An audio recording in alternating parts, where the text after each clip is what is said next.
கிறிஸ்துவுக்குள் அன்பான தேவனுடைய பிள்ளைகளே, இயேசு கிறிஸ்துவின் அன்பின் நாமத்தில் உங்களை வாழ்த்தி ஆசீர்வதிக்கிறேன். கிருபையானது உங்களோடு கூட இருப்பதாக. இந்த ஆசீர்வதிக்கப்பட்ட நல்ல நாளிலும் நமது தியானத்திற்கு ஆதாரமாக சங்கீதங்களின் புஸ்தகம் 104 சங்கீதம் 34வது வசனத்தை பாருங்கள். நான் அவரை தியானிக்கும் தியானம் இனிதாயிருக்கும், நான் கர்த்தருக்குள் மகிழுவேன்.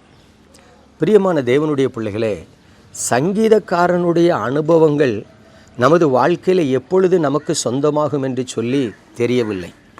ஏனென்று சொன்னால், நம்முடைய வாழ்க்கையில் நாம் தேவனிடத்தில் வைக்கிற விசுவாசம் எல்லாமே நமக்கு பிரயோஜனமாக, நமக்கு ஆசீர்வாதமாக இருக்கும்படி மட்டும்தான் நாம் தேவ சமூகத்தில் வந்து ஜெபிக்கிறோம், உபவாசிக்கிறோம், காத்திருக்கிறோம், ஜெபக்கூட்டங்களிலே கலந்து கொள்ளுகிறோம். ஆனால் சங்கீதக்காரன் அப்படி அல்ல.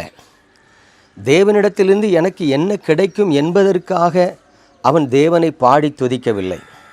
தேவன் என்னை ஆசீர்வதிப்பாரா இல்லையா என்று எதிர்பார்த்து அவன் தேவனை தியானிக்கவே இல்லை. சங்கீதக்காரனுடைய அனுபவங்களே வித்தியாசமானது.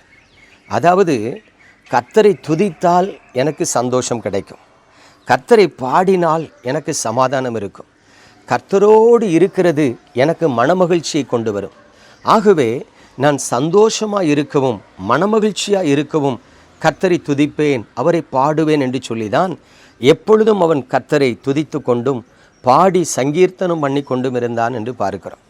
இன்றைக்கு நமது வாழ்க்கையில் எவ்வளவு ஜெபித்தாலும் திருப்தி இல்லாமல், சந்தோஷம் இல்லாமல், ஒரு போராட்டமான சூழ்நிலையிலே வாழ்ந்து கொண்டிருப்பதற்கு காரணம் என்னவென்று சொன்னால், தேவ சமூகத்திற்கு போகும் பொழுதெல்லாம் எதையாவது எதிர்பார்த்தே ஜெபித்து கொண்டிருக்கிறது தான் காரணம். நல்லா கவனிங்க. சங்கீதக்காரன் சொல்லுகிறான், நான் கர்த்தரை தியானிக்கும் என் தியானம் இனிதாயிருக்கும் என்று சொல்லுகிறான். நான் அவரை தியானிக்கும் தியானம் இனிதாயிருக்கும் என்று சொல்லுகிறான். அப்போ கவனித்து பாருங்க, தேவனை தியானிக்கிறது தேவ பிள்ளைகளுக்கு கொடுக்கப்பட்ட ஒரு கடமையாக இருக்கிறது. பிரியமானவர்களே, இன்றைக்கு நாம் வேதத்தை வாசிக்கிறோம், ஜெபிக்கிறோம், அடுத்தது பாடி ஆராதிக்கிறோம்.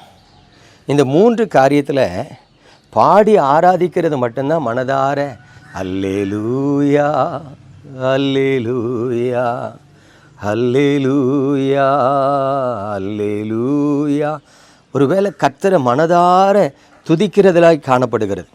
மற்றபடி வேதத்தை வாசிக்கும் பொழுதும் சரி, ஜெபிக்கும் பொழுதும் சரி, நம்முடைய இருதயத்தில் ஒரு எதிர்பார்ப்பு இருக்கும். இன்றைக்கு எனக்கு ஒரு ஆசீர்வாதம் கிடைக்குமா, இன்றைக்கு எனக்கு ஒரு சமாதானம் கிடைக்குமா. நல்ல கவனிங்க, தேவ சமூகத்துக்கு வரும்பொழுதெல்லாம் தேவனிடத்திலிருந்து ஏதாகிலும் கிடைக்குமா என்று எதிர்பார்த்து வருகிறது, அது ஒரு அனுபவம். ஆனால் தேவ சமூகத்தில் வரும்பொழுதெல்லாம் நான் அவரை கண்டுபிடிக்க மாட்டேனா, அவரோடு பேச மாட்டேனா, அவர் என்னோடு வாசம் பண்ண மாட்டாரா, அவர் எனக்குள் தங்கியிருந்து என்னை வழிநடத்த மாட்டாரா என்று அவருக்குள் நாம் பழகி, யோபுவின் புஸ்தகத்தில் அழகாக சொல்லப்பட்டு இருக்கிறது, நீங்கள் அவரோடு பழகி சமாதானமாக இருங்கள். அப்போ தேவனோடு பழகி தேவனுக்கு சிநேகிதனாக, தேவனுடைய தோழனாக, அவருடைய நண்பர்களாக வாழ பழகுவதற்கு விட்டு கொடுத்து அவரோடு நடக்கிற ஒரு அனுபவம் மேன்மையான அனுபவம். அப்போ கவனிங்க, இன்றைக்கு தேவனுடைய பிள்ளைகளே, வேதத்தை வாசிக்கிற அனுபவம் நமக்கு இருக்கிறது, வேதத்தை தியானிக்கிற அனுபவம் இருக்குதான்னு பாருங்கள். இல்லை. சிறு வயதிலிருந்தே நம்ம பிள்ளைகளை எப்படி பழக்குவிக்கிறோம் அப்படின்னா, ஒரு வசனமாவது படித்து சொல்லிடுறேன். அப்போ அது ஒரு வசனம் படித்து சொல்லும். அது எப்படி படிக்கும்? படித்து மனப்பாடம் பண்ணி அடுத்தது ஒப்பிக்கிறது. இது ஒரு அனுபவம். தியானம்ங்கிறது படிக்கிறது இல்லை, புரிந்து கொள்ளுவது. கர்த்தர் என் மேய்ப்பராய் இருக்கிறார், நான் தாழ்ச்சி அடையேன். அப்போது கர்த்தர் எனக்கு மேய்ப்பராக இருந்தால் என்ன பண்ணுவார்? ஒரு மேய்ப்பன் தன் மந்தைகளை வெளியே அழைத்து கொண்டு போவான், மந்தைக்கு முன்பதாக நடந்து போவான், மந்தை அவனை பார்த்து பின்பற்றி செல்லும்.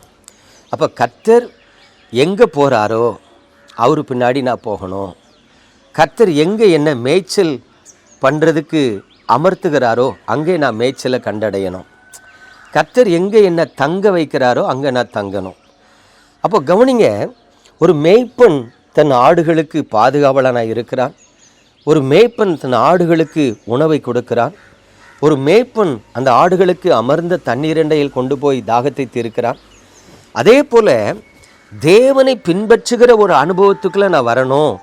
அப்பொழுது கர்த்தர் என்னை நடத்துவார், கால் இடராமல் நடத்துவார், சமாதானத்தின் பாதையில் நடத்துவார், அமர்ந்த தண்ணீரண்டையில் நடத்துவார். இப்படி விசுவாசத்துக்குள்ளே நம்ம கடந்து வருவதற்கு வசனத்தை தியானிக்கிறது தான் தியானம். அப்போ கவனிங்க, சங்கீதக்காரன் சொல்லுகிறான், நான் அவரை தியானிக்கும் தியானம் இனிதாக இருக்கும். பிரியமான தேவனுடைய பிள்ளைகளே, இன்றைக்கு ஆவிக்குரிய வாழ்க்கையில் தேவ ஜனங்களிடத்தில் தியானம் இல்லாததுனால தான் பள்ளிக்கூடத்தில் போய் பாடம் படிச்சுட்டு வர்ற பிள்ளைகளுக்கு வீட்டில் வந்தோன்னே பாடம் மறந்துடும். பார்த்தீங்களா? அதே மாதிரி நம்ம படிக்கிற வசனங்கள் நமது மனதில் தங்காமல் மறந்து விடுகிறதுக்கு காரணம் வசனத்தை வெறுமையாக வாசிக்கிறது தான். நீங்கள் தியானிச்சு பாருங்கள், தியானிக்கிற வசனங்கள் மறக்கவே மறக்காது.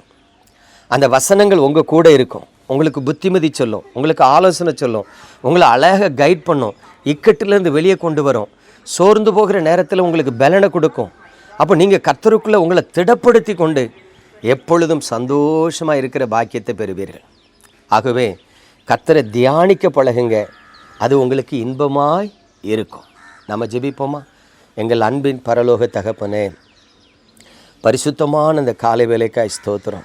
ஆண்டவரே, உமது பிள்ளைகள் ஒவ்வொருவரும் ஒவ்வொரு நாளும் உம்மை தியானிக்க, உமது வசனத்தை தியானிக்க நீர் அவர்களுக்கு கற்றுக் கொடுத்து அவர்கள் உம்மில் நிலைத்திருக்கவும் நீங்கள் அவர்களை வழிநடத்தவும் உங்கள் பலத்த கரத்துக்குள்ள ஒப்பு கொடுக்குறேன். சங்கீதா, கர்த்தருடைய கரம் உன் மீது அமருகிறது, அவர் உன் வேண்டுதலுக்கு பதில் கொடுப்பேன் என்று சொல்லுகிறார். தகப்பனே, நீர் ஒவ்வொரு விசுவாச பிள்ளைகளுக்கும் அவர்கள் ஜெபங்களுக்கு பதில் கொடுத்து நடத்தி ஆசீர்வதிக்க வேண்டுமாய் இயேசு கிறிஸ்துவின் நாமத்தில் ஜெபிக்கிறேன் நல்ல பிதாவே, ஆமென்.